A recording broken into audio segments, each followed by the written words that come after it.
This conference will now be recorded.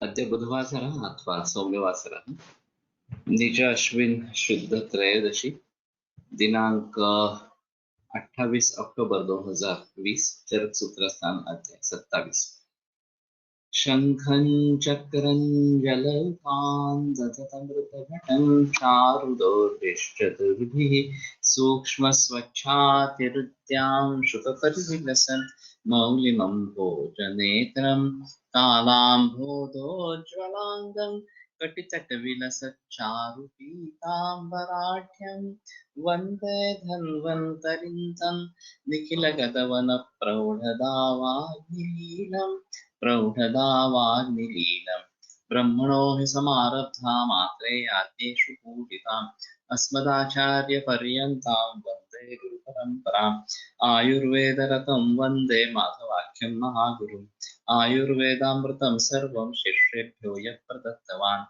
द्रष्टाज्ञानी दृष्टकर्मा कृतकर्मा तथैव च अध्यापको विषक्श्रेष्ठो महान् संशोधकस्तथा गुणैरेतैः समुदितैः यत्कार्यं ततनोति सः समृद्ध्यर्थं हि कार्यस्य वयं प्रयतामहे सरस्वत्यै नमो यस्याः प्रसादात् पुण्यकर्मभिः बुद्धिदर्पणसङ्क्रान्तं जगदध्यक्षमीक्षते आत्रेयं प्रथमं वन्दे आयुर्वेदजगद्गुरुम् आयुर्वेदामृतं सर्वं गृहीत्वा हि सुरेश्वरात् अग्निवेशादिकेभ्यो यत्रेच्छत्नि सप्तमः प्रथमं तन्त्रकर्तारम् अग्निवेशं नमाम्यहम्।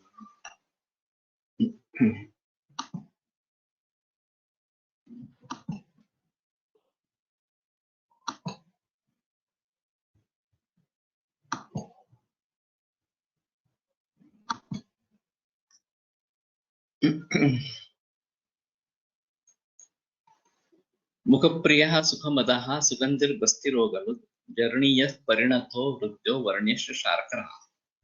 तर्हि शार्करः अरिष्टः। मुखप्रियः सुखमदः सुगन्धि बस्तिरोगनुत् जर्णीयः परिणतो हृद्यः वर्ण्यश्च हृदय और वर्ण्य दोनों इस प्रकार के हैं। रोचनो दीपनो रुद्य शोफो शोष शोफार्षसां हितः स्नेह श्लेष्म विकारघ्नो वर्ण्य पक्वरसो मतः। पक्वरस इक्षुरस से पक्वरस रोचन दीपन रुद्य शोष शोफ अर्ष इसमें हित स्नेह श्लेष्म विकारघ्नः वर्ण्य पक्वरसो मतः। चक्रपाणिदत्त ने अगर पक्वरस के बारे में कुछ टिप्पणी की है तो देखेंगे। जर्णीयो विबंधग्नः स्वरवर्ण विशोधन लेखनः शीतरसिको हितशोकोदशार्षसाम्। So शीतरसिक, this is again to be understood, ये देख लेना चाहिए। लेखना और शोफ उदर अर्शस इन रोगों में प्रशस्त इस प्रकार का।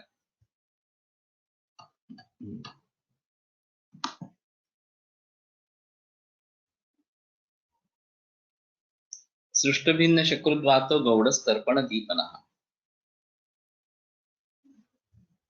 तो गौड़ अरिष्ट सृष्ट भिन्न शकृद्वात सभी का अनुगमन करने वाला तर्पण और दीपन इस प्रकार का है। आगे एक पांडुरोग में लोधन चैतेशी गौड़श्चात अरिष्ट पांडुरोगाण इस प्रकार का पाठ आया है और उसका प्रचलन गौड़ारिष्ट नाम से है। मैं भी प्रयोग करता हूँ। कमल शिंदे नाम के मेरे एक छात्र है, वो लगातार बनाती रहती है इस गौड़ारिष्ट को। पांडुरोग व्रणहिता दीपनी चाक्षकी मता। पांडुरोग व्रण में पांडुरोग और व्रण में हित दीपनी ये विभीत की सुरा अक्षिकी मता। सुरा सवस तीव्र मदो वातग्न वदन प्रिया।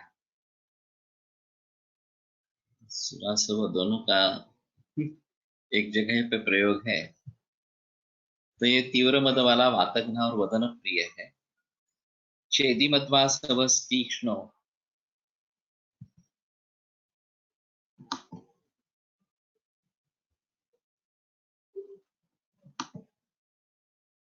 मैरेयो मधुरो गुरु धातक्याभिश्रुतो हृद्यो रुक्ष रोचन दीपना। तो मध्वासव तीक्ष्ण है, मैरेय शायद मधु से ही बना हुआ, मधुर और गुरु है, धातक्याभिश्रुतो और धातुकी से के साथ अभिसवन किया है, तो हृदय रूक्ष रोचन दीपन इस प्रकार का। माध्वीकवन नात्युष्णो च माध्वीकवन चात्युष्णो मृद्वीकेक्षु रसासवः। तो माध्वी का जैसा ही और ज्यादा उष्ण नहीं है मृद्विका और इक्षु रसासव। मृद्विका का जो आसव है द्राक्षासव, वो काफी प्रचलन में है और विदेशों में रेड वाइन ये काफी प्रख्यात इस प्रकार की है।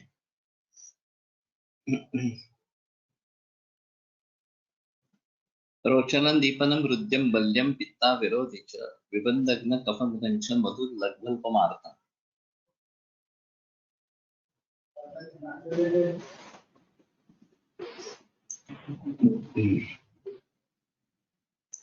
मधु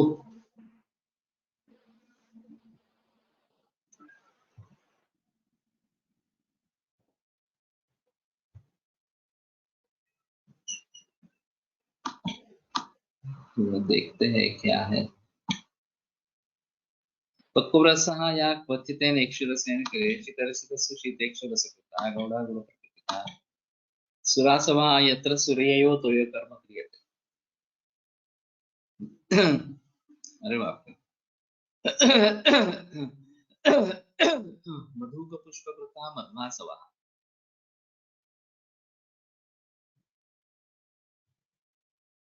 ये अजीब है, मैं मध्वासव नाम से मधु से निर्मित आसव इसी प्रकार का समझता था। मैरेय लक्षणं यथा आसवस्य सुरायाश्च द्वयोर एकत्र भाजने संधानं तद्विजान्यात् मैरेयं भूयाश्रयम्। धातक्याभिषेक धातकी फलासवः। माध्वीकं मधुप्रधानं तद्वन् मृद्वीक इक्षुरसर्गमिताभ्यां कृतः आसवो ज्ञेयः। मधु इति मधुप्रधान आसवः।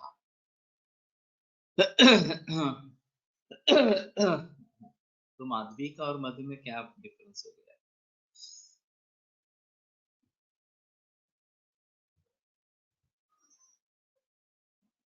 राइट, क्लमसी है।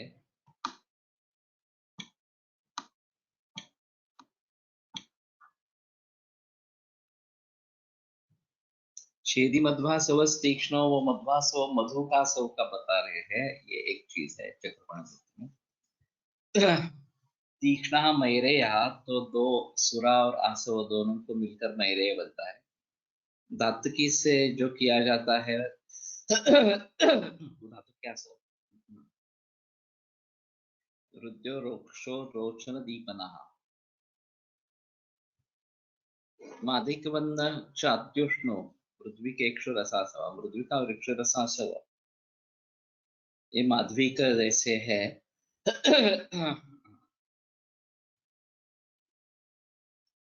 रोचनं दीपनं नृत्यं बल्यं पित्ता विरोधि च विमन्दघ्नं कफघ्नं च मधुलघ्नल्पमार्तम्। सिर्फ मधु नाम से दिया गया है, ये भी थोड़ा अजीब है।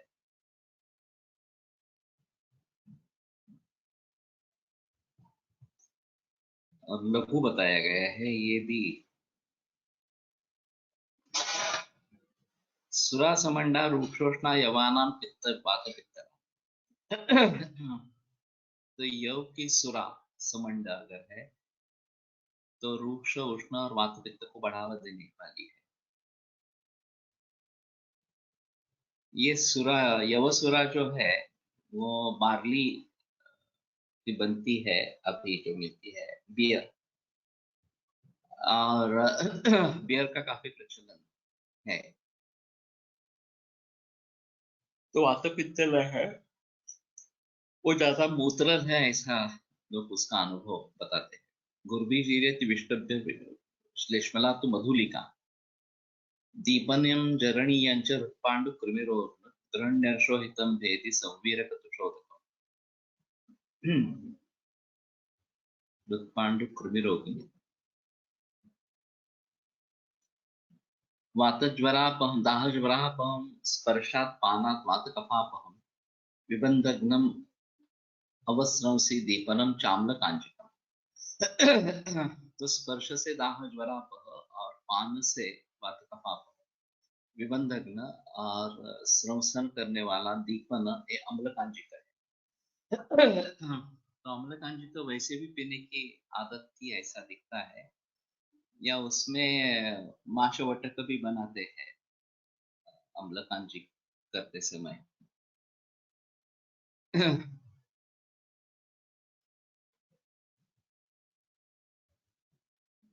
और स्पर्शा दाह ज्वरापहम ये थोड़ा अजीब है। कांजीधारा मैंने काफी लोगों में प्रयोग की है, विशेषतः संधिगत आमावस्था में या आमवाद में, और वो तुरंत रिजल्ट देती है सर्वांग धारा इस प्रकार से।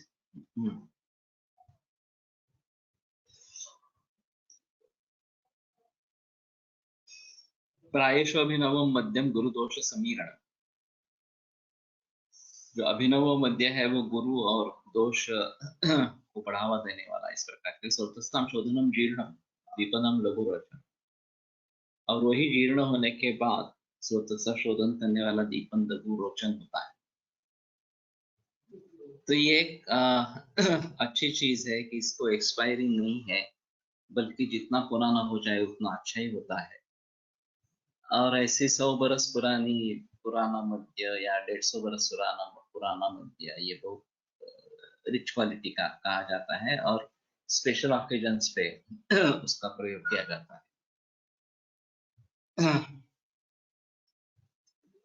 हर्षणम प्रीणनम मध्यम भय शोक श्रमापहम प्रागल्भ्य वीर्य प्रतिभा तुष्टि पुष्टि बलप्रदम। मध्य जो है वो हर्षण प्रीणन भय शोक शोक श्रम ये दूर करने वाला, प्रागल्भ्य प्रगल्भता वीर्य प्रतिभा तुष्टि पुष्टि और बल ये सब देने वाला इस प्रकार का। तो इसमें एक प्रतिभा भी है। और ये कलाकारों के लिए बहुत अद्भुत चीज होती है, जो उनसे दूसरों से अलग करवाती है।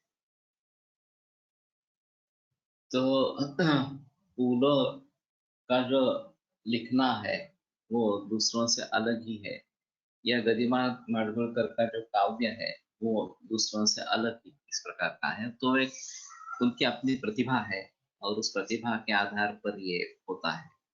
और वैसे भी कोई गायक हो, कोई चित्रकार हो, कोई शिल्पकार हो, हर एक में एक स्पार्क होता है, एक प्रतिभा होती है। और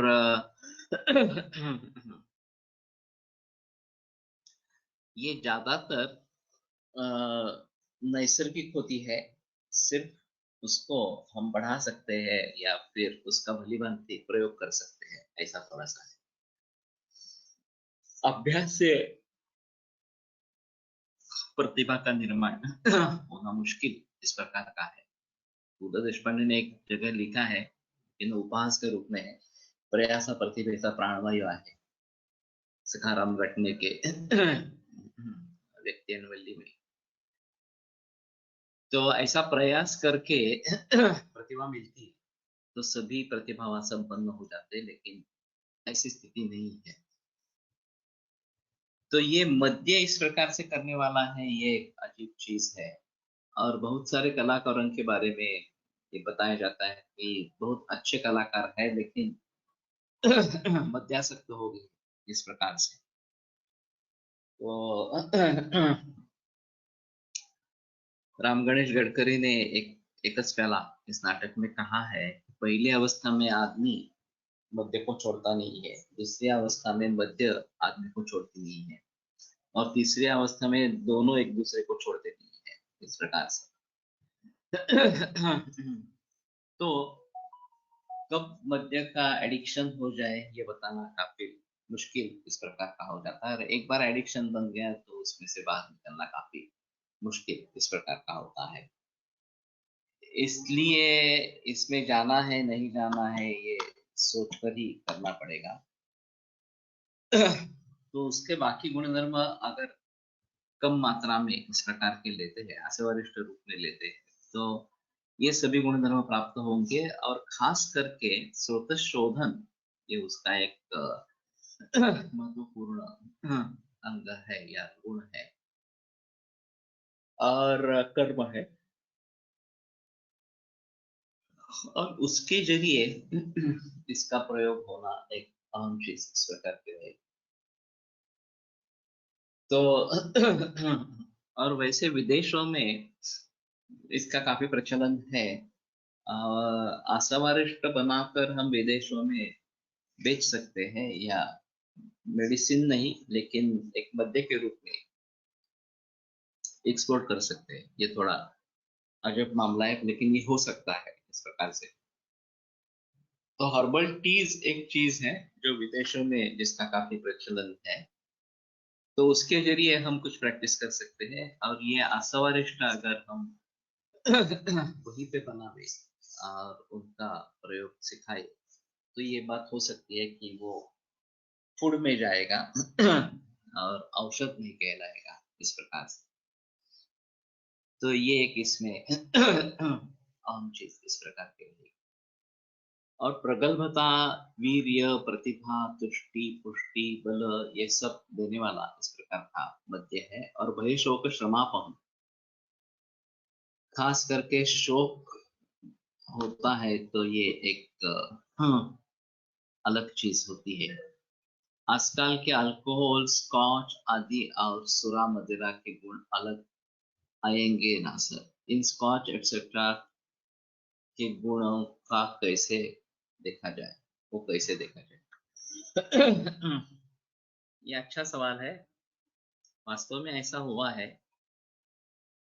कि रम, वोडका, विस्की, स्कॉच वगैरह वगैरह जो मद्य के प्रकार आज उपलब्ध है उसमें अल्कोहल कॉन्सेंट्रेशन बहुत ही ज्यादा है। ये अल्कोहल प्योर अल्कोहल जैसे ही है। आशावारिष्ट में जो अल्कोहल बनता है वो उसके एक सेल्फ लिमिटिंग प्रोसेस रहती है, तो ये 12% से आगे नहीं जाता। वो वहां पे रुक जाता है, ये प्रोसेस रुक जाती है। और इसलिए मद्य का प्राचीन रीति से सेवन या फिर आशावारिष्ट का सेवन ये उतना हानिकारक नहीं है। लेकिन फिलहाल परिस्थिति ऐसी है कि एक तो जो गरीब लोग हैं वो हथभट्टी की दारू पीते हैं, मद्य पीते हैं और उसमें नवसागर वगैरह ऐसे बहुत सारे गंदी चीजें डाली जाती है और इसीलिए वो सस्ती होती है और ये लोग लेते रहते हैं, तो ये भी अच्छा नहीं है। और जो श्रीमान लोग हैं वो विदेशी मद्यों को पसंद करते हैं इस प्रकार से, अल्कोहल जिसमें ज्यादा है। और उसमें देखा जाता है कि रक्तपित्त खास करके इससे निर्माण होता है, लिवर सिरोसिस ये कॉमन प्रॉब्लम है। और हेमेटोमेसिस, रक्त की चर्बी होना, इसमें इसोफेजियल वायराइसिस या गैस्ट्रिक वायराइसिस ये मूल कारण इस प्रकार के होते हैं। और आगे जाकर कामला होती है या उदर होता है, ये काफी दिखाई देता है जो मध्यासक्त इस प्रकार के है उनके बारे में। तो वहाँ बताते हैं कि चिकित्सा के साथ या उससे भी स्ट्रॉन्ग रक्तपित्त की चिकित्सा करना बहुत जरूरी इस प्रकार का होता है। या उधर अगर जातक अवस्था है तो उसकी चिकित्सा करना बहुत जरूरी होता है, तो केवल दूध पे रखना ये अहम चीज होती है। और हाँ, फिर से अगर मद्यपान शुरू कर दिया तो फिर बचना मुश्किल इस प्रकार का हो जाता है। मैंने काफी लिवर सिरोसिस के पेशेंट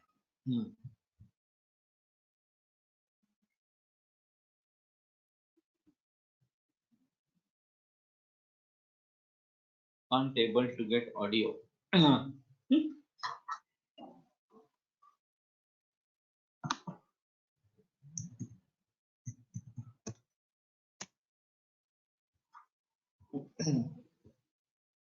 तो कहने की बात ये है कि फिलहाल जो प्रचलित है वो काफी अलग है। और उससे अगर हम निपटाने की बात करते हैं कि इससे दूर कैसे हो जाए, इसके बारे में सोचना है या उसकी चिकित्सा करनी है, तो रक्तपित्त की चिकित्सा, उदर रोग की चिकित्सा इसमें आवश्यक इस प्रकार की हो जाएगी, और फिर ये दूध महत्वपूर्ण भूमिका निभाएगा। मेरा एक अजीब अनुभव रहा कि जब शुरुआत की प्रैक्टिस थी, मैं पॉलिक्लिनिक में काम कर रहा था, और एक ऐसा ही मरीज आ गया कि जिसमें कामला हुई थी, फिर आगे जलोदर हुआ था, और उसकी हाफ पे लीव भी खत्म हुई थी। और एक दो दिन ही बाकी थे। तो मैंने कहा कि देखो, तुम अगर केवल दूध पे रहोगे तो कुछ चांसेस है इसमें से बाहर निकलने के। तो बोला कि ठीक है, मैं करूंगा। दूध शुरू किया। 2-2.5 लीटर 3 लीटर तक दूध जाने लगा, और विरेचन होता रहा। विरेचन जैसे होता रहा, विरेचन के लिए दी थी नाम होती है ऐसे कुछ। और पदाधिकारी का नाम है शायद। तो जातो तक अवस्था चली गई। हाँ। और वो 2-2.5 लीटर तक दूध पीने लगा। फिर उसने मुझे बताया कि मैं अफोर्ड नहीं कर पा रहा हूँ इतना दूध। हाँ। तो मैंने पूछा कि मेरे पैसे तुमने कैसे दिए थे? तो बोला, मैंने कर्जा उठा लिया था एक अकाउंट से, और फिर तुम्हारी फीस भरी। तो मुझे बड़ा दुख हुआ ये सुनकर। तो मैंने कहा कि ठीक है, तुम मेरे पैसे कम दो, जितने हो सकते उतने दो, लेकिन दूध पियो, तुम्हारे लिए दूध आवश्यक है, तो तुम्हारी दवा है, इस प्रकार से। फिर भी वो नहीं हो सका। तो मैंने सोचा कि ससुर अस्पताल में आयुर्वेद विभाग में दाखिल करेंगे, वहाँ दूध मिलता है। तो बाद में पता चला कि वहां सिर्फ 600 ml का दूध देने का ही नियम है, और वो 600 ml भी पानी वाला दूध था। तो ये बिगड़ गया पेशेंट, और उसकी मौत हो गई आज। तो ये बात ध्यान में रखने की बहुत जरूर है, आवश्यकता है। दूसरा एक्सपीरियंस ऐसा रहा, अहमदाबाद में ऐसा ही गवर्नमेंट का अस्पताल है, और वहां भी जलोदर के पेशेंट, इस प्रकार के न्यूरोसिरासिस के पेशेंट भी बहुत है। तो मैंने वहां पे पूछा कि वो दूध देते हैं क्या? तो बोले हाँ, दूध पर रखते हैं। दूध कितना देते हैं? तो बोले नहीं, जितना पेशेंट पीता है उतने दे देते हैं, और वो भी अच्छा दूध देते हैं। गवर्नमेंट अस्पताल होने के बावजूद वहाँ की स्थिति काफी अच्छी थी। और ये पूना में ससुन अस्पताल है, गवर्नमेंट अस्पताल है, जहाँ अच्छे बुजुर्ग वैद्य काम करते थे। मामा जोशी थे, कोलटकर सर थे बाद में। उनके होते हुए ये परिस्थिति रही कि केवल दुग्धाहार ऐसा लिखते हुए भी अ, सिर्फ 600 ml दूध इस प्रकार के देते थे। तो ये बड़ी दिक्कत वाली बात है। तो इसके बारे में जागरूक रहना बहुत जरूरी है। तो वैसे केरला में गवर्नमेंट का सपोर्ट बहुत अच्छा है। केरला में बहुत सारे अस्पताल फ्री है, फ्री ऑफ चार्ज है। वैसे इनके भी एबीपी वगैरह वालों के भी फ्री अस्पताल है, और वहाँ भी वेटिंग रहता है। लेकिन गवर्नमेंट या वो फार्मेसी पैसा भरती है। महाराष्ट्र में अभी स्थिति बिल्कुल अच्छी नहीं है इस प्रकार से। तो इसके बारे में थोड़ा सा सोचना पड़ेगा। तो मद्यपान करके जो आज मरे जाते हैं या मद्य पी सकता है, वो एक हाथ भट्टी के होते हैं, नहीं तो जैसे मैंने बताया कि ये ऊंची मद्य जो है, विस्की, रम वगैरह वगैरह, ये पीने वाले ज्यादातर इस प्रकार के होते हैं। सात्विक विधिवत युक्त्या पीतम स्यात् अमृतम यथा। तो सात्विक लोगों ने विधि से उसका पान किया तो ये अमृत जैसा। अभी सात्विक गुण प्रबल है तो मद्यपान की इच्छा ही नहीं रहेगी तो उसका फायदा मिलना ये मुश्किल इस प्रकार का रहेगा। और रजस और तामस ने पी लिया तो उससे नुकसान ही ज्यादा होता है, फायदा नहीं होता है। तो ये बड़ा अजीब इस प्रकार का माहौल है तो अगर लेना है तो सात्विक लोगों को लेना है और विधिवत लेना है। जो मदात्य में उसका विधि बताया गया है वो समझ लेना जरूरी है। वर्गोयम सप्तमो मध्यम अधिकृत्य पति प्रकीर्तिता। सप्तम मध्य वर्ग ये मध्य के बारे में बताया गया।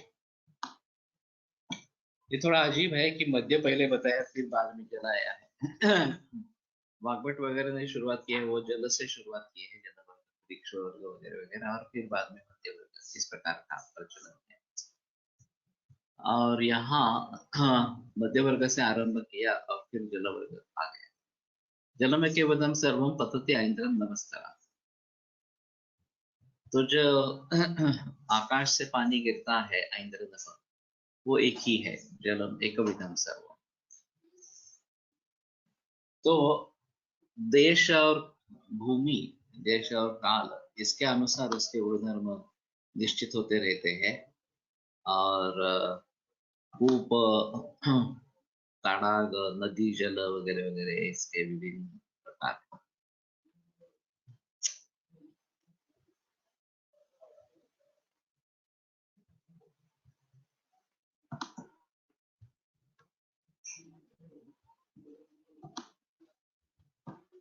तत्पतत पतितम चैव देश कालावपेक्ष। तो गिरते हुए और पतित जो गिरा हुआ है वो दोनों को देश और काल की अपेक्षा रहती है। तो प्रावरुट काल में शुरू की जो वर्षा है वो अच्छी नहीं मानी जाती, क्योंकि वो धूलिकण या जो भी गंदगी हवा में है वो लेके नीचे आती है। और फिर बाद में जो वर्षा होगी वो अच्छी वर्षा इस प्रकार की रहेगी। तो पतत का मतलब वो गिरते हुए जो मालिन्य है सृष्टि का वो लेके नीचे आता है। और पतितम एक बार भूमि पर गिरने पर भी वो कहाँ गिरता है उसके आधार पर उसके गुणधर्म रहेंगे। तो देश और काल और किस काल में होते हैं ये भी आवश्यक है। खात पतत सोम वायुवर्क स्पृष्टम कालानुवर्तिभिः शीतोष्ण स्निग्ध रुक्षाद्य यथा संयम महिमुनि। तो आकाश से गिरने वाला है, तो यानी कि आकाश, सोम वायु अर्क ही स्पृष्टम, चंद्र सूर्य और वायु इनका स्पर्श। और वो कैसे है, वो कालानुवर्ती भी, उस काल के जो अनुकूल इस प्रकार के सूर्य चंद्र और वायु है उनका स्पर्श उसको होता रहता है, तो उसके अनुसार उसके गुणधर्म बन जाते हैं। शीतोष्ण स्निग्ध रुक्षाद्य यथा सन्नम नहीं। और नजदीकी जो पृथ्वी है उसके शीत उष्ण स्निग्ध वृक्ष ये जो गुण है वो भी पानी में उस प्रकार से आ जाएंगे। तो ये एक अहम चीज इस प्रकार को है।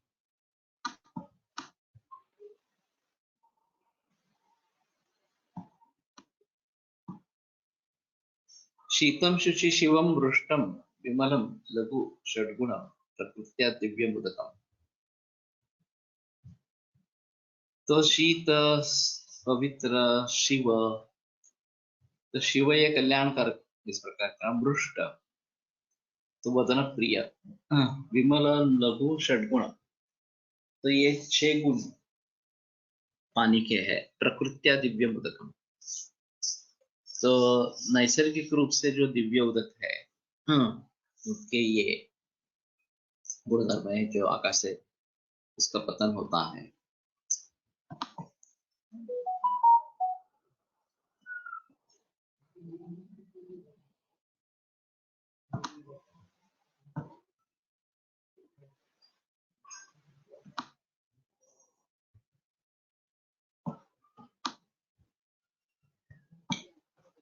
कल्याणकारी किस अर्थ से होगा, ये जनरल गुणधर्म में लिखा है वास्तव में। और बताना मुश्किल है। तीर्थोदक जो है, तीर्थ का उदक, वो कल्याणकारी है, उसमें संदेह नहीं है। लेकिन सामान्य गुणों के गुणधर्मों में ये बताया गया है। तो शायद स्नान से मतलब रहेगा। दीपनम वृक्षम आयुषम स्नान ऊर्जा बलप्रदम। ये, हाँ, स्नान से शरीर शुद्धि होती है और फिर उसके कई लाभ इस प्रकार के होते हैं, ये शायद रहेगा। नहीं तो थोड़ा उसके बारे में सोचना पड़ेगा। शारीरिक या मानसिक आरोग्य, दोनों को ले सकते हैं दिग्विजय।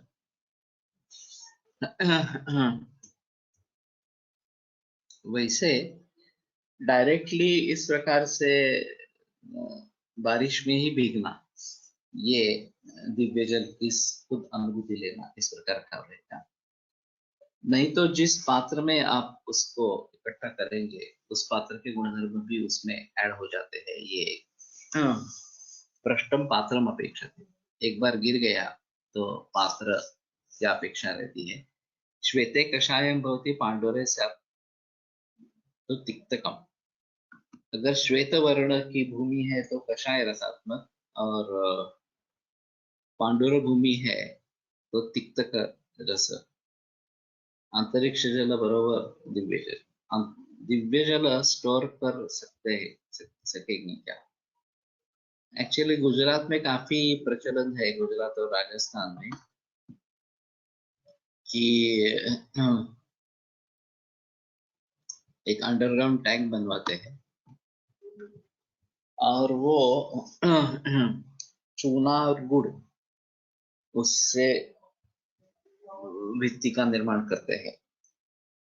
मैंने भी किया था ये प्रयास, लेकिन हमारा आदमी बराबर नहीं निकला, तो ये प्रयास व्यर्थ गया। तो पानी वहां पे ठहरता नहीं था। तो ऐसा कहना है कि एक दिन भी अगर मघा नक्षत्र का पानी उसमें जुड़ जाता है तो ये टिकने में कोई दिक्कत नहीं है, ऐसा कहना है। और पूरे बरस के लिए इसका इस्तेमाल कर सकते हैं, उसमें कोई प्रॉब्लम नहीं है।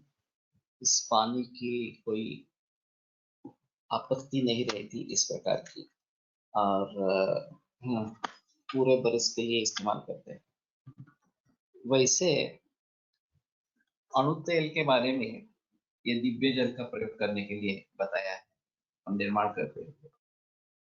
और भाग्यवाड़ी की एक शिष्या शकुंतला देशपांडे, वो पूरे जन्म तक दिव्य जल ही पीती रही इस प्रकार से।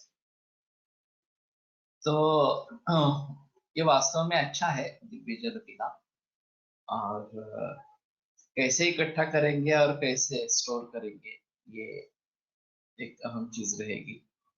लेकिन जैसे मैंने कहा, गुजरात और राजस्थान में इसका प्रचलन बहुत ज्यादा है, और वो अनुकरणीय है वास्तव में इस प्रकार से।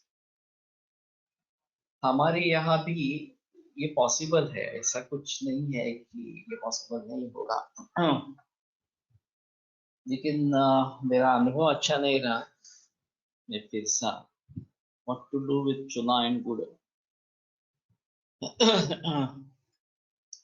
जो वॉल बनती है, इसकी भित्ति बनती है टैंक की, उसको अंदर से ये गिला हुआ रहता है चुना और गुड़ का। तो ये नैसर्गिक स्वरूप से रहता है। हमने जिससे पूछा था, वो बोला कि कहीं ऐसा कर देंगे और कोई आपत्ति नहीं आएगी। लेकिन वो उजौट होता रहा, पानी होता रहा, टिका ही नहीं पानी उसमें। नहीं तो बाहर से एक कंक्रीट वॉल बनाएंगे और अंदर से ये चुना और गुड़ की वॉल बनाएंगे, तो पानी टिकने में तकलीफ नहीं होगी, ऐसा लगता है अभी। देखिए, अच्छा कारीगर हो तो ये पॉसिबल है कि इस तरीके से कर सकते हैं, और इसका अच्छा नतीजा होता है। तो थोड़ा इसके बारे में देखना पड़ेगा। और जितना हम प्राकृतिक प्रयोग करेंगे वो अच्छा है। रसायन काल में, रसायन में एक योग आया है, दूध, मधु, शहद, मधु, घृत और पानी, एकद्वित्री समस्तशः, 1 2 3 4 ऐसे किसी भी तरीके से इकट्ठा करेंगे तो वो रसायन है। तो जब मैंने सूत्र पहली बार देखा तो मैं बड़ा प्रभावित रहा कि ये तो बहुत आसान है और ये हो जाएगा। लेकिन फिर पता चला कि हमारा पानी कारपोरेशन से शुद्ध होकर आता है। और पर्यावरणवादियों का कहना है कि ये सबसे बड़ी भूल थी, क्लोरीनेशन शुरू कर देना पानी का। पहले तो घर पे ही वस्त्र से छान कर पानी लेते थे और ज्यादा से ज्यादा उबाल के लेते थे। तो ये हर एक का कर्तव्य था कि पानी इस प्रकार से उबाल के लिया जाए या स्वच्छ करके लिया जाए। लेकिन अभी ये कारपोरेशंस बन गए और हाँ, ये गवर्नमेंट की जिम्मेदारी इस प्रकार की हो गई। इतने बड़े पैमाने पर करना है तो केमिकल्स का प्रयोग शुरू हो गया। तो ये बिल्कुल अच्छा नहीं है। प्रयोषित जल, यह सिर्फ उष्णोदक को ही नियम लागू है ना सर? यस, प्रयोषित जल का नियम उसी को है। My husband had made such जलकुंड एट पालिताना। ओके, ग्रेटा शॉ। मैंने अहमदाबाद में भी देखे थे और इसी के आधार पर मैंने बनाने की कोशिश की थी, लेकिन वो फेल हो गया। अगर कोई अच्छा सुझाव मिलता है तो मैं दोबारा कोशिश भी कर सकता हूँ।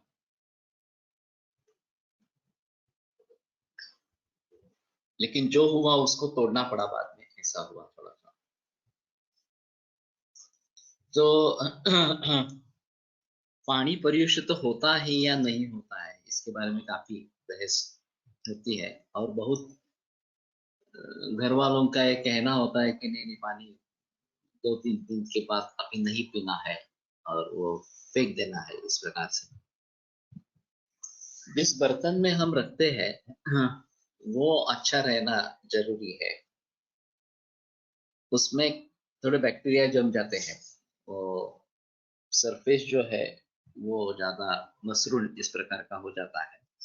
तो वो समझ लेना है कि इसमें बैक्टीरिया जम गए है, तो वो पानी नहीं पीना है। तो बर्तन साफ करके फिर से नया पानी भरना ये आवश्यक इस प्रकार का रहेगा।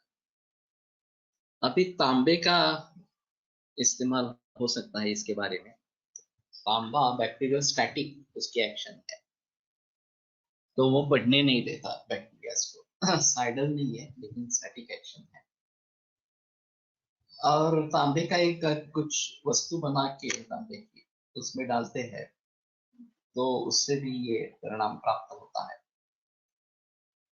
और हम तो ऐसा करते हैं कि तांबे के बर्तन में रात में रखते हैं, फिर दिन में उसमें से निकाल के उबाल के, सोना डाल के उबाल के वो पानी पीते हैं।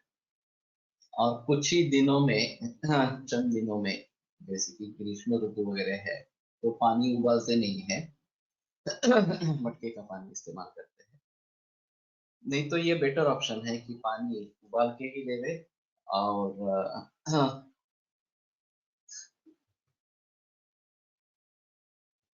कॉपर में नहीं होता।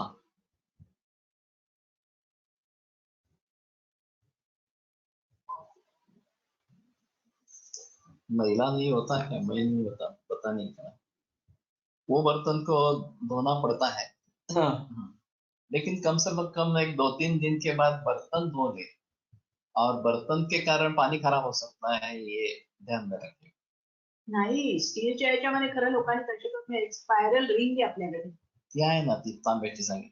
हा ना. मग तांब्याच्या याच्यात करू शकत नसलं तर तसं टाकलं देखील ते काम करतं आणि ते काय स्वच्छ असतं.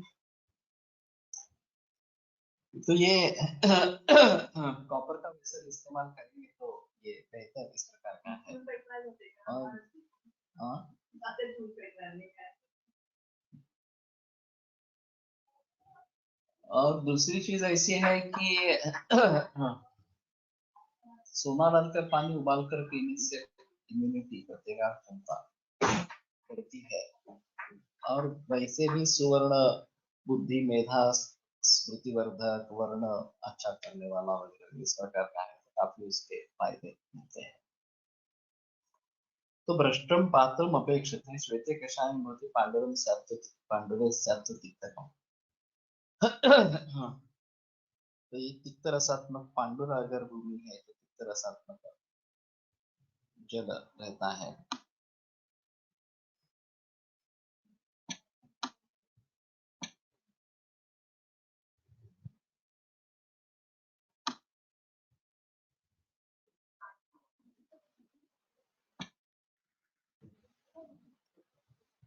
कपिले क्षार संसृष्टम औषधे लवणान्वितम्। कपिल कपिल वर्ण की अगर भूमि है तो क्षार संसृष्ट, ऊषर भूमि है तो लवणान्वित, कटु पर्वत विस्तार है, मधुर कृष्णमुक्ति है। पर्वत विस्तार है तो कटु और कृष्णमुक्ति का अगर है तो मधुर जल रहता है। एतत् षड्गुणम् आख्यातं महिस्तस्य जलस्य।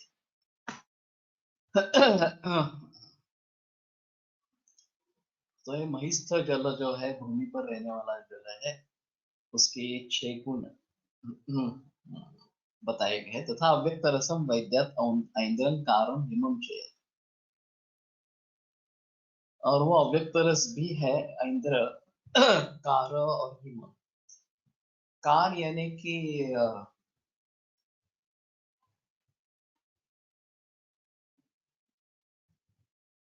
गारा, उसका जो पानी है, जो छींटे इस प्रकार से पड़ती है आकाश से, बर्फ होकर गिरता है, वो कार बताया जाता है। और जो ठंडा पानी है यदंतरिक्षात् पतिति इंद्र सृष्टम चोक्तैश्च पात्रैः परिगृह्यते इन्द्रः तदैन्द्रमित्येव वदन्ति धीराः नरेन्द्र पेयं सलिलं प्रधानम्। Dr. Khadar Walli tells to use copper plate in steel vessel so to get benefits of structured water having structure like flowing water.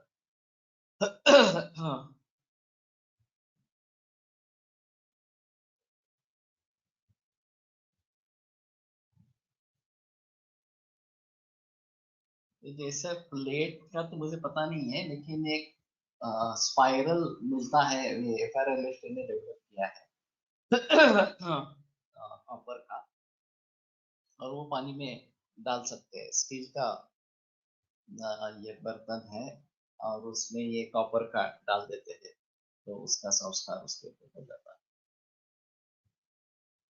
तो इंद्र के द्वारा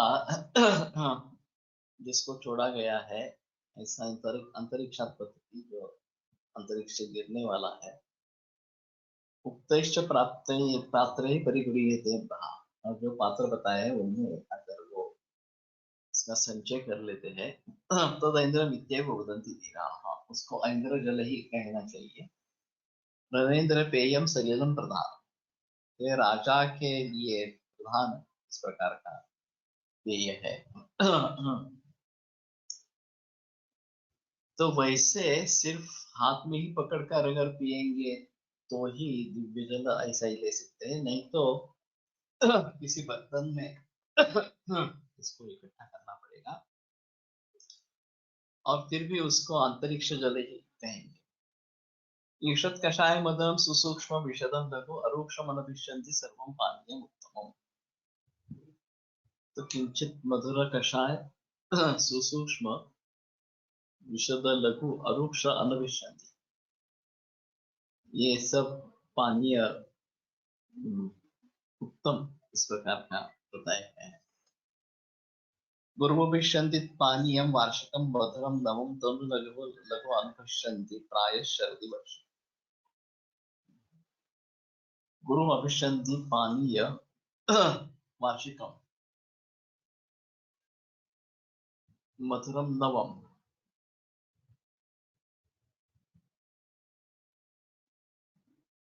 तो वर्षा ऋतु में पानी सबसे बेकार इस प्रकार का होता है। तत् लघु अनभिष्यन्ति प्रायः शरदि वर्ष।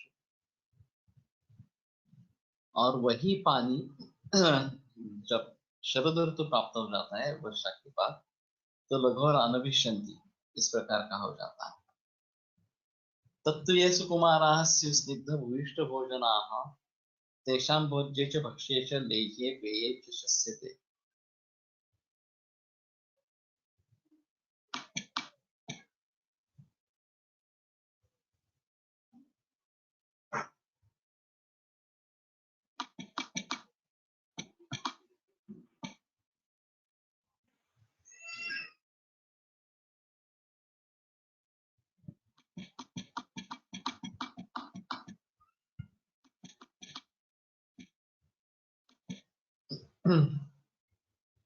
तो जो सुकुमार है स्निग्ध भूयिष्ठ भोजनाः तेषां भोज्ये च भक्ष्ये च लेह्ये पेये च शस्यते, उनमें सभी ये शरद ऋतु का पानी जो है प्रशस्त इस प्रकार का है।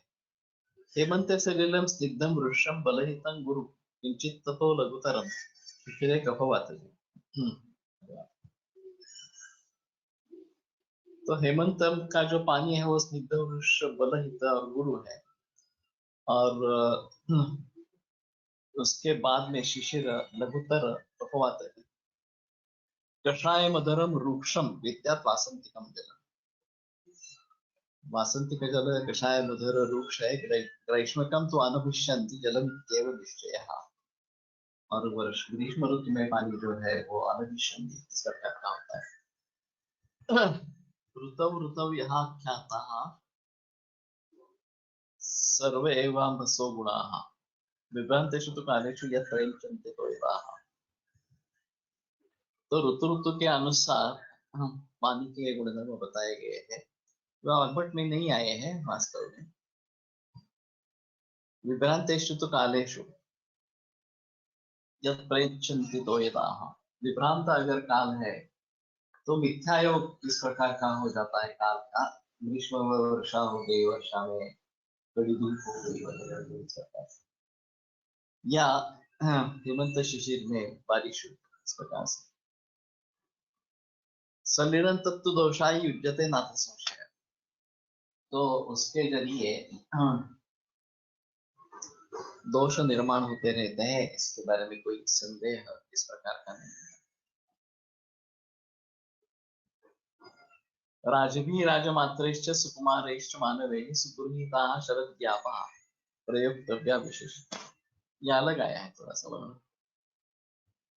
तो राजा लोगों को या राजमात्रैश्च जो राजा के जैसे है इस प्रकार से, सुकुमारैश्च मानवैः और सुकुमार है, सुगृहीताः शरद्यापाः तो शरद ऋतु में पानी का संकलन करना है, प्रयोक्तव्या विशेषता तो उनका प्रयोग इसके लिए करना है। अभी एक थोड़ा सा अजब हो रहा है कि बरसात ही इतनी देर तक चलती रहती है कि बरसात खत्म होने के बाद शरद ऋतु चाहे 8-10 दिन 15 दिन इतना ही मिलता है और तुरंत हेमंत ऋतु शुरू हो जाता है। ये पुणे में काफी देखा गया है कि पहले जमाने में हम वमन करवाते थे शरद ऋतु में, बाद में विरेचन ऋतुमोक्षण भी करवाते थे। अभी ये मुश्किल हो जाता है कि इतना कम ऋतु रहता है कि कर ही नहीं पाते इस प्रकार से। और इसी काल में अगर पानी मिलता है तो ये अगस्त्योदय निर्विषम ऐसा बताया गया है पानी। तो अगस्त्य का उदय कब होता है ये पंचांग में दिखाई देता है। हमने भी काफी बहस की थी उसके बारे में।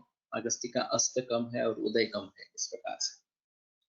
तो वो उदय होने के बाद पानी इकट्ठा करके रखेंगे शरद ऋतु में, तो ये निर्विष इस प्रकार का हो जाता है पानी। और पाना देशो अमृतोपम, या अमृतोपम बताया गया है।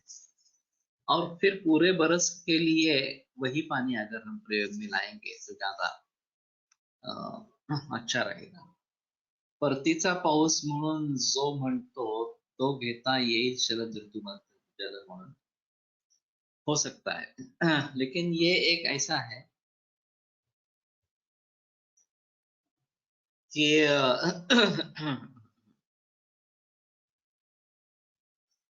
क्या बताने जा रहा था,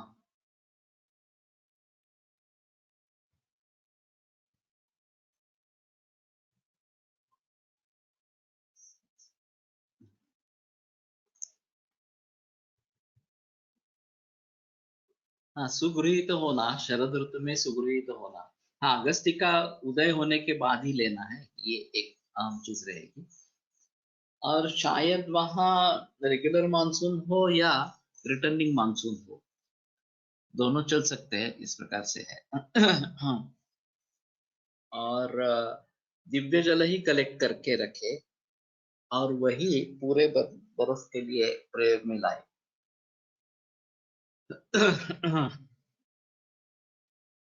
तो शायद ये अंडरग्राउंड टैंक बनाना वगैरह ऐसा नहीं पॉसिबल हुआ, तो जिस किसी तरीके से उसको संभल के रखेंगे वो बेहतर इस प्रकार का रहेगा।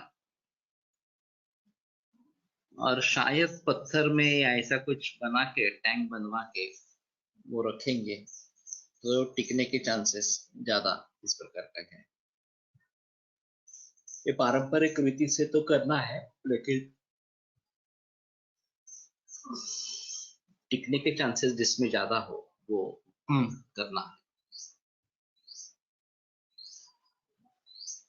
तो शरद ऋतु का पानी कलेक्ट करना है, ये आवश्यक इस प्रकार का रहेगा। नद्य पाषाण विच्छिन्न विक्षुब्धा भी हतोदकाः हिमोर्ध्वः पत्या पुण्या देवर्षि सेविताः। तो हिमवत प्रभव, हिमालय से उत्पन्न वाली वो जो नदी वाली है, वो पाषाण विच्छिन्न विक्षुब्ध अभिहतोदकाः, पत्थर पर टकरा कर जिसका क्षोभ हो गया है और अभिहत इसको मार पड़ी है, इस प्रकार का जो जल है वो पथ्य है। पुण्या देवर्षि सेविता, और ये पुण्य और देवऋषि ने उसका सेवन किया गया है। नद्य पाषाण सिक्ता वाहिन्यो विवलोदका मलय प्रभवायाश्च जलंतासु अमृतोपम। पाषाण सिकता को वहन करने वाली नदी, उनका विमलोदका, वो विमलोदक रहता है, शुद्ध जल रहता है। प्रायो मृदु वहा गुरु मलय प्रभवायाश्च जलंतासु अमृतोपम। मलय पर्वत में जो निर्माण होने वाले हैं तो उनका जल अमृतोपम है। चूर्ण आणि चुना आणि गूळ दरवर्षी लेप करायचा असतो की त्या टँक मध्ये, आणि अंडरग्राउंड केल्या ते केवळ वन टाइम लेप करना, एक टाइम ही होता है और बरस नहीं करना पड़ता है। तो बेटर ऑप्शन है कि एक बार करवा ले। अगर बाद में गिलावा निकल जाता है तो थोड़ा करना पड़ेगा, लेकिन वैसे करने की जरूरत नहीं पड़ती इस प्रकार से। और एक बाल्टी रख के पानी निकालना है अंदर से, ये करते हैं इस प्रकार का।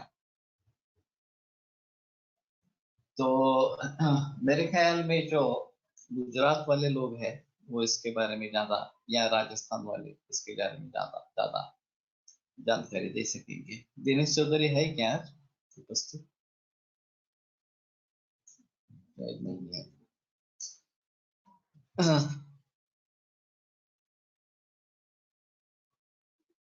पश्चिमाभिमुखा याश्च पथ्यस्था निर्मलोदका। तो पश्चिम दिशा में बहने वाली जो नदियां हैं वो पथ्य इस प्रकार की है, निर्मलोदक है। प्रायो मृदु वहा गुर्व्यो याश्च पूर्व समुद्र, और पूर्व समुद्र में मिलने वाली जो है मृदु वह गुरु इस प्रकार की है। पारियात्र भवायाश्च विंध्य सविह भवाश्च याः शिरोरुद्रव पुष्टानां ता हेतु श्लीपदस्य च। तो पादयात्र जो जल है वो, या फिर विंध्य सभ्य यहाँ से उत्पन्न होने वाला, शिरो हृदय कुष्ठाना, रुद्रोग कुष्ठाना। तो शिरो रुद्रोग और कुष्ठ इनका वो हेतु है, और श्लीपत का भी हेतु है। तो इससे एक तो पता चलता है कि पूर्व समुद्र को मिलने वाली, पश्चिम समुद्र को मिलने वाली, ये सभी चीजें उनको मालूम थी। ये गुजरात राजस्थान मध्ये तसेही वर्षभर टेम्परेचर अधिक असते, त्यामुळे ते चांगले टिकत असे।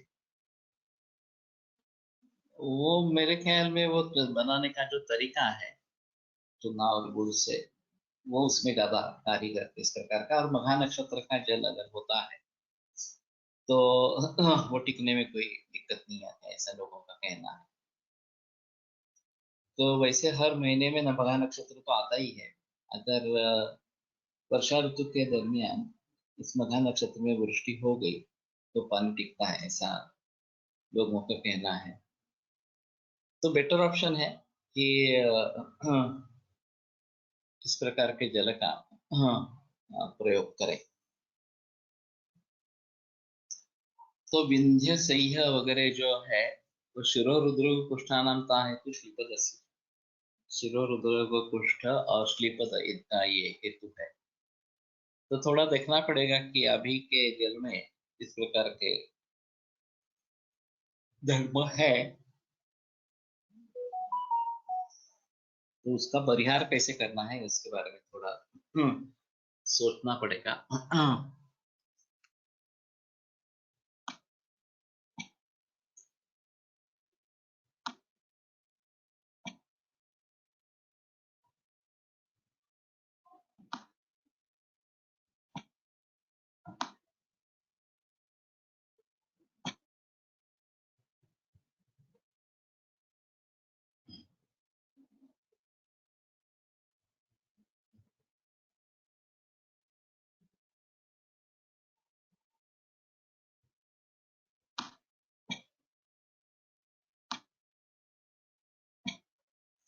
वसुधा कीट सर्पाखु मदथुंदु शितोदकाः वर्षा जल महा नद्या सर्वदोष समीरणा। जो मिट्टी कीट सर्प आखू मल संदूषित उदका, उनके द्वारा जो दूषित हो गया है, अभी जो नदियां हैं वो गटार जैसी बन गई है। तो उनका पानी बिल्कुल अच्छा नहीं है। और खास करके ये जो उजनी डैम है, उजनी धरण, वो परोपजीवी धरण है। उसका खुद का कुछ संचय इस प्रकार का नहीं है। जब पांचेत वगैरह सब जब धरण भर जाते हैं तो ज्यादा पानी का विसर्ग किया जाता है और फिर उससे उजनी भरता है। फिर भी इस बरस में भी और पिछले बरस में भी उजनी 100% भर गया था और उजनी से आगे विसर्ग हुआ। पंढरपुर में जल स्थिति आ गई उजनी के आगे। और ये सब पुणे से गुजरते हुए इतनी दूषित हो जाती है नदी, बूढ़ा मुठा जो बताते हैं, कि आगे वाले सभी लोगों के लिए वो रोग निर्माण करने वाली इस प्रकार की होती है। तो बेहतर ऑप्शन ऐसा है कि पानी शुद्ध करके ही नदी में छोड़ना चाहिए, तब तक छोड़ना नहीं चाहिए। इस्कॉन का एक इको विलेज है वाड़ा ये जवाहर के नजदीक 100 एकड़ पर है। बढ़िया है। तो उसमें ये व्यवस्था सीवेज ट्रीटमेंट प्लांट है उनका। और सीवेज को जमीन में छोड़ देते हैं और वहां पे पौधे लगाए हुए हैं। तो वो फिल्टर होते होते पानी के साथ हो जाता है और फिल्टर होते होते जो वनस्पति का खाद है वो वनस्पति ले लेती है। उसके लिए वो नैसर्गिक खाद इस प्रकार का है। और सिर्फ नीचे अच्छा पानी निकलता है जो गार्डनिंग के लिए चला जाता है। तो ये काफी अच्छा है। मैं सोच रहा था कि अगर इसी प्रकार का हमारे नदी तीर पे अगर करेंगे तो एक बेल्ट बन जाएगा, ग्रीन बेल्ट बन जाएगा। नदी को थोड़ा खोदेंगे,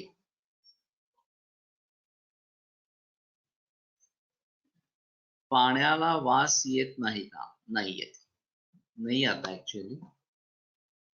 जास्त दिवस स्टोर करून ठेवल्याने नहीं होता है, पानी अच्छा ही रहता है।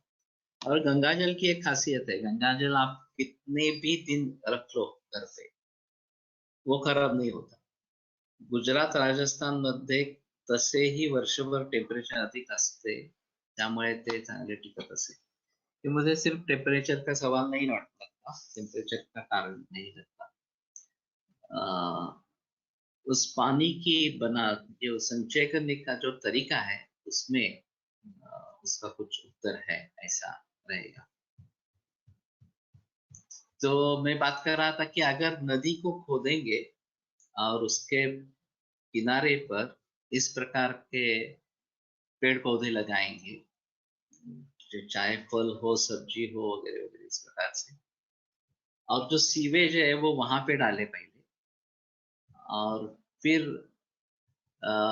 जो पानी निकल आएगा वो नदी में छोड़ दे, वो बेटर ऑप्शन है। और इसमें लोगों को नैसर्गिक खाद भी मिलेगा, पुष्प भी मिलेंगे, और नदी की जो बर्बादी हो रही है उससे नदी बच जाएगी। तो ये काफी आवश्यक इस प्रकार का है। ठीक है, आज यहीं पे रुकते हैं। कल यहाँ थोड़ी गड़बड़ रहेगी मेरी, क्योंकि कल यहाँ पुनः निकलना है यहाँ से, और काफी काम अभी भी शेष है, तो कल लेक्चर नहीं रहेगा। परसों तुमच्याकडे किल्ला लिहिला होता?